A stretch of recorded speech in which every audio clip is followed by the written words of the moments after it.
വനിതാ ഏകദിന ലോകകപ്പിൽ തുടർച്ചയായ രണ്ടാം മത്സരത്തിലും ഇന്ത്യൻ വനിതകൾക്ക് തോൽവി. ഓസ്ട്രേലിയക്കെതിരെ നടന്ന മത്സരത്തിൽ 3 വിക്കറ്റിനായിരുന്നു ഇന്ത്യ പരാജയപ്പെട്ടത്. 330 എന്ന മികച്ച ടോട്ടൽ ഇന്ത്യക്ക് കണ്ടെത്താൻ കഴിഞ്ഞെങ്കിലും ഓസ്ട്രേലിയൻ ബാറ്റിംഗ് നിരയെ പിടിച്ചുകെട്ടാൻ ഇന്ത്യക്ക് കഴിഞ്ഞില്ല. ഓരോ ഓവർ ബാക്കി വെച്ച് 7 വിക്കറ്റ് നഷ്ടത്തിൽ ഓസ്ട്രേലിയ വിജയ റൺ മറികടക്കുകയായിരുന്നു. 80 റൺസ് നേടിയ സ്മൃതി മന്ദാനയാണ് ഇന്ത്യൻ ബാറ്റിംഗ് നിരയിലെ ടോപ്പ് സ്കോറർ. ശ്രീചരണി 3 വിക്കറ്റും അമർജോട്ട് കൗളും ദീപ്തി ശർമ്മയും 2 വിക്കറ്റ് വീതവും ഇന്ത്യക്ക് വേണ്ടി നേടി.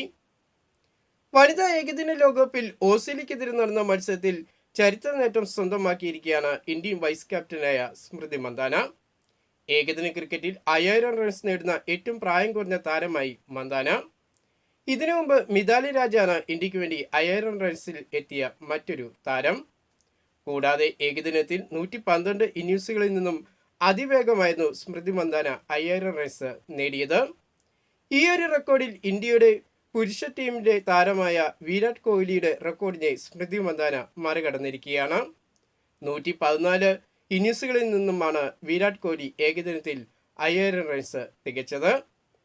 ഒരു കലണ്ടർ വർഷത്തിൽ 1000 റൺസ് നേടുന്ന ആദ്യ വനിതാ താരം കൂടെ ആയി മാറിയിരിക്കുകയാണ് സ്മൃതി മന്ദാന.